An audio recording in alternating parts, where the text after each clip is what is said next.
இது உங்களுக்கான நேரம் தவறவிட்டால் மீண்டும் வராது அப்படிங்கிறத எப்பவுமே இந்த மந்திரத்தை உங்க மனசுக்குள்ள சொல்லிக்கிட்டே இருங்க. இது எனக்கான நேரம், இதை விட்டு விட்டால் மீண்டும் இந்த நேரம் வராது அப்படிங்கிறது. பெரிய ஞானிகளும் முன்னோர்களும் நிறைய முறை சொல்லிட்டாங்க, இந்த வினாடி மட்டும்தான் உண்மையான வினாடி, இந்த வினாடியை விட்டு விட்டால் அடுத்த நொடியோ அடுத்த நிமிடமோ எதுவும் நம் கையில் இல்லைன்னு ஞானிகள் நிறைய பேர் சொல்லியிருக்காங்க. அது யதார்த்தமா நமக்கே தெரிஞ்சது. அது இந்த காலகட்டத்தில் ரொம்ப அப்பட்டமா எல்லாத்துக்கும் சொல்லிட்டு போச்சு. இன்று இருப்பவர் நாளை இல்லை அப்படிங்கிறத ரொம்ப தெளிவா சொல்லிடுச்சு.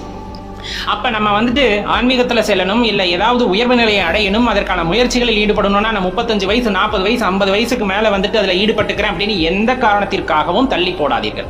சிவ வழிபாடு அப்படிங்கிறது தினம் தினம் செய்வது உத்தமம். அதை நல்லா தெரிஞ்சுக்குங்க. சந்நியாசம் போனவங்க தான் சிவ வழிபாடு செய்யணுமா? கட்டாயமா கிடையாது. இல்லறவாசிகள் சிவ வழிபாடு செய்யக்கூடாதா? அப்படியெல்லாம் எதுவுமே கிடையாது. இல்லறத்தில் இருந்தாலும் அது நல்லறம் ஆவதற்கு சிவ வழிபாடு கட்டாயமாக செய்ய வேண்டும் அப்படிங்கிறது உங்க மனசுல இருக்க வேண்டிய ஒரு முக்கியமான விஷயம். அதற்காக நாள் கிழமை நட்சத்திரம் எல்லாம் பார்த்துக்கிட்டு இருந்தா எதுவுமே நடக்காமல் போய்விடும். ஏன்னா இந்த நொடி அப்படிங்கிறது இறைவனால் கொடுக்கப்பட்ட வரப்பிரசாதம். அதுல என்ன நடக்குது என்ன நடக்கல அப்படிங்கறதெல்லாம் விஷயம் இல்லை. எனக்கு இந்த இடத்துல நல்லது நடந்தது அதனால இது நல்ல நேரம் கிடையவே கிடையாது. இந்த இடத்துல எனக்கு கெட்டது நடந்தது அது கெட்ட நேரம் கிடையவே கிடையாது. எல்லா நேரங்களும் இறைவனால் நமக்கு கொடுக்கப்பட்டவை. எந்த நேரத்தில் என்ன நடக்க வேண்டும் என்று அவர் தீர்மானித்தாரோ அதுவே அந்த நேரத்தில் நடந்தேறுகிறது. அதை அனுபவிப்பதற்காக மட்டும்தான் நாம் இங்கு இருக்கின்றோம். அதை தாண்டி சில சுய முடிவுகளை எடுக்க வேண்டிய கட்டாயமும் நமக்கு இருக்கிறது. இந்த ஒரு வினாடியில் நான் ஈசனை வழிபட போகின்றேன், இந்த ஒரு வினாடியில் இறைவனை நான் சரணடைய போகின்றேன் அப்படின்னு நினைக்கிறத விட உத்தமமான ஒரு விஷயம், உத்தமமான ஒரு மணி நேரம் வேறு எங்கு கிடைத்து விட போகிறது? எந்த காரியத்தையும் தள்ளி போடக்கூடாதுன்னு பெரியவங்க சொல்லுவாங்க. நல்ல காரியங்களாக இருக்கும் போது அந்த காரியத்தை தயவு செய்து தள்ளி போடாதீர்கள்.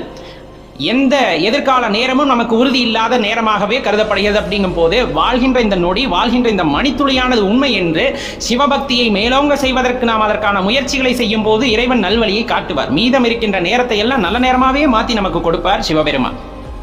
அப்ப நேரம் காலம் பார்த்து வருவது சிவபக்தி அப்படின்னா கட்டாயமா கிடையாது. எப்ப சிவபெருமான் உங்கள் மீது பார்வையை திருப்புகிறாரோ அப்பயே அது உங்களுக்கு நல்ல நேரமாக மாறிவிடுகிறது. அதற்கு பின் நடக்கின்ற நிகழ்வுகள் எல்லாம் அவரால் தீர்மானிக்கப்பட்டது. அதில் நல்லதும் கிடையாது கெட்டதும் கிடையாது. நடக்கின்றது எல்லாமே நிகழ்வுகள் அவரால் தீர்மானிக்கப்பட்டது. அதனால சிவபக்தியில ஈடுபடணும் அப்படின்னா அதுக்கு நேரம் காலம் பார்த்துக்கிட்டு இத்தனை வயசுல நான் ஈடுபடுவேன், இத்தனை வயசுல சன்னியாசம் போவேன், இத்தனை அதெல்லாம் எதுவுமே இல்லை. உண்மையான சிவபக்திக்கு சன்னியாசமும் ஒன்றுதான், இல்லறமும் ஒன்றுதான்.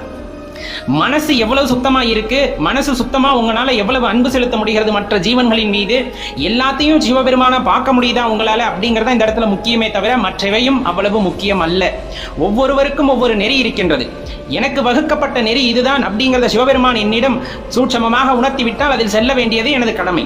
உங்களுக்கான வழியை அவர் காட்டிவிட்டால் அதில் செல்ல வேண்டியது உங்களின் கடமை. அதை உணர்ந்து கொண்டு செல்ல வேண்டியது ஒவ்வொருவரின் கடமை. அப்படிங்கிறத தெரிஞ்சுக்கிட்டா நாளேது நட்சத்திரம் ஏது. கோள்களால் எனக்கு பிரச்சனைகள் வருகிறதுனா அந்த கோள்களை படைத்தவர் இருக்கும் போது அந்த கோள்களினால் ஏற்படக்கூடிய பிரச்சனைகளை எண்ணி நாம் என்ன செய்ய போகின்றோம், அந்த பிரச்சனைகள் நம்மை எப்படி தாக்கிவிடும். அவ்வாறு தாக்கினாலும் அது சர்வேஸ்வரனின் அந்த ஒரு சித்து விளையாட்டாக இருக்குமே தவிர, சர்வேஸ்வரனின் விளையாட்டாக இருக்குமே தவிர வேறு எதுவுமாக இருக்காது. எதற்காக அவர் நம்முடன் விளையாட வேண்டும்? எனது பக்தி, என் மீது பக்தி வைத்திருக்கின்றவன் உண்மையாக வைத்திருக்கிறான் என்று இந்த உலகத்திற்கு அல்லது இந்த பிரபஞ்சத்திற்கு காட்ட வேண்டும் என்றால் சில சோதனைகளை செய்தாக வேண்டும். அந்த சோதனைகளில் வெற்றி பெறும் போது அவருக்கான அந்த பலனை கொடுக்க வேண்டும் அல்லவா? அதற்காக சின்ன சின்ன விளையாட்டுகள் அந்த கிரகங்களின் மூலமாக நடைபெறுமே தவிர அந்த கிரகங்களின் தாக்குதல்ங்கிறது சர்வேஸ்வரனை மிஞ்சியது அல்ல அப்படிங்கறது எப்பவும் மனசுல வச்சுக்குங்க. அப்ப நாள் கிழமையெல்லாம் பார்த்து வருவது பக்தி அல்ல. இந்த நாள் இந்த நொடி அப்படிங்கிறது உங்களுக்கானது.